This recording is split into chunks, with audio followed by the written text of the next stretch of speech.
దామగుండాన్ని కాపాడుకోవాలని ఇప్పటిదాకా మాట్లాడేటప్పుడు అట్లనే భద్ర ఇంకా కూడా చాలా విషయాలను మనం ఇంకా ప్రస్తావించాము.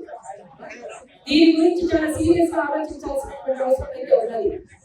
ఇయ్యాలే కాదు, 2012లోనే ఇక్కడ ఉన్నటువంటి నాగిరెడ్డన్న అందరం కలిసి ఈ ప్రాంతం అంతా కూడా తిరిగి మొత్తంగా దీనికి ఉన్నటువంటి ఇక్కడ ఉన్నటువంటి పరిస్థితులు ఏంటి, ఇక్కడ 3 నదులు ఈసీ మూసీ కాట్నా, ఈ 3 నదుల స్థానాన్ని, జీవ వైవిధ్యాన్ని, అట్లనే ఇక్కడ ఉన్నటువంటి వనమూలికల వైవిధ్యాన్ని, ఇక్కడ ఉన్నటువంటి ప్రజల యొక్క జీవితాన్ని, వాళ్ళ జీవితాల మీద ఒక గుదిబండగా రాడార్ స్టేషన్ తీసుకొచ్చినటువంటి పరిస్థితిని మనమంతా తిప్పికొట్టాల్సినటువంటి ఆవశ్యకత ఉన్నది అని భావించి ఇప్పుడు మరొకసారి బహుజన బతుకమ్మగా ఈ రోజు 5వ రోజున ఇక్కడ ఏర్పడినటువంటి దామగుండం పరిరక్షణ చేసి బహుజన బతుకమ్మ కమిటీ ఆధ్వర్యంలో ఇక్కడ జరిగినటువంటి తీర్పు మీకందరికీ కూడా మరొకసారి మాట్లాడారు.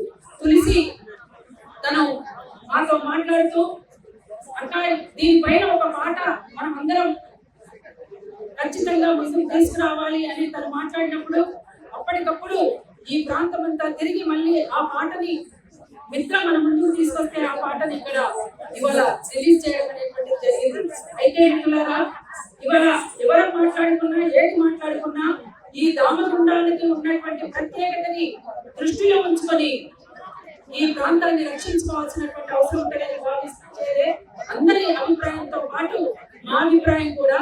అయితే మేము కొన్ని తీర్మానాలు ఇక్కడ ప్రవేశపెడుతున్నాం. మూసీ రివర్ ప్రక్షాళన సుందరీకరణ గురించి గత ప్రభుత్వాల కాలం నుండి చర్చ సాగుతుంది. గతంలోనే మూసీపై 12 వంతుల శంకుస్థాపన చేశారు. మరి నదీ జన్మస్థలాలను ప్రశ్నార్థకం చేస్తూ ఈ ప్రాజెక్టులను ఎలా ముందుకు నడిపించగలరు? హైదరాబాద్ లో వరదల మూలంగా 8 లక్షల కోట్ల నిడివిగల నగరం 2 లక్షల కోట్లు నష్టపోతుందని అంచనా వేస్తున్నారు. చెరువులు గుంటలు కాపాడుకోవడానికి హైదరాబాద్ చట్టబద్ధత కల్పించారు.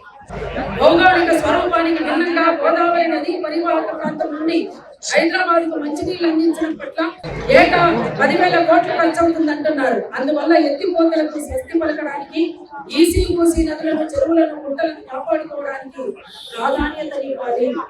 ఈసీ మూసీ నదులపై, చెరువుల, గుంటలపై ఆక్రమణలను తొలగించాలి. ఉస్మాన్ సాగర్, హిమాయత్ సాగర్ జలాశయాలను కాపాడుకోవాలి. జీవో 111 పకడ్బందీగా అమలు చేయాలి. ఫిరంగినాలను పునరుద్ధరించడానికి 100 కోట్లు కేటాయించి ఆక్రమణను తొలగించాలి. ఈసీ మూసీలపై ఉన్న కప్పలను, ఆనకట్టలను పరిరక్షించాలి. రాగంచెర్ల నీటి బుగ్గ దగ్గర ఎర్రమట్టి, ట్రావెల్, ఖనిజాల తవ్వకాలను నిషేధించాలి. సహజ సిద్ధమైన నీటి బుగ్గలను, సహజ సంపదను కాపాడుకోవాలి. వేటగాళ్లు, అడవి దొంగల బారి నుండి దామగుండం, అనంతగిరి అడవులను కాపాడుకోవాలి.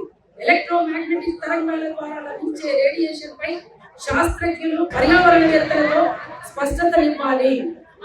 దామగుండం ప్రాంత ప్రజలు, పర్యావరణవేత్తలు, ప్రజా సంఘాలతో బహిరంగ చర్చకు అవకాశం కల్పించాలి. పాలు నీళ్లలాగా వాస్తవాలన్నీ వెల్లడయ్యే త్రైపాక్షిక సమావేశం దామగుండం దగ్గరే ఏర్పాటు చేయాలి.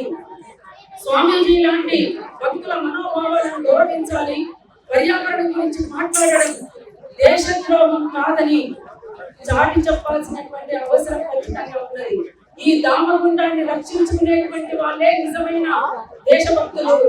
దీన్ని ఇక్కడ రాడార్ స్టేషన్ ద్వారా రాష్ట్రానికి అక్కడ దేశ రక్షణ కోసం జరిగేటువంటి రాడార్ స్టేషన్ గురించి మీరు మాట్లాడితే అది దానికి సంబంధించినటువంటి అంశంలో ఒక మేరకు ఏదేమైనప్పటికీ దీనికి ప్రత్యామ్నాయంగా మీరు వేరే ఆలోచించాల్సినటువంటి అవసరం అయితే ఖచ్చితంగా ఉంటుంది. ఇక్కడ ఉన్నటువంటి జీవ వైవిధ్యాన్ని, ఇక్కడ ఉన్నటువంటి దీన్ని మొత్తంగా కూడా ఇది నామరూపాలు లేకుండా చేస్తే ఇక్కడ ప్రజల యొక్క జీవితాల మీద దెబ్బ కొట్టినట్టే అనేటువంటి వాస్తవాన్ని ఆలోచించాల్సినటువంటి అవసరం ఉంది. ఒక ముఖ్యమైనటువంటి విషయం ఏంటంటే దామగుండం పరిరక్షణ కోసం అందరం ఒకే దారి మీద రావాల్సినటువంటి అవసరం ఉంది. ఇక్కడ ఏ ఒక్కరు కూడా వేరుగా కాకుండా ఇది ఖచ్చితంగా అందరము కలిసి దామగుండం పరిరక్షణ జేఏసీగా దీన్ని ఏర్పాటు చేసుకొని అందరూ ఒకదానికి తీసుకొచ్చి కొట్టడానికి తప్ప దీనికి న్యాయం జరగదు. ఎప్పుడైనా మన బలం మన ఐక్యతనే, అవతల వాడి బలం మన అనైక్యత. కాబట్టి ఖచ్చితంగా మనం ఐక్యంగా ఉంటేనే అవతల వాడికి భయంకరం ఉంటుంది. ఆ రకంగా మీరంతా కూడా ఆలోచించాలని ఇప్పటిదాకా పెట్టినటువంటి తీర్మానాలు దామగుండం పరిరక్షణ చేసి పెట్టినటువంటి తీర్మానాలు వీటి వరకు మీకు ఏ భావం అయితే అందరూ చప్పట్ల ద్వారా తెలియజేయాల్సిందిగా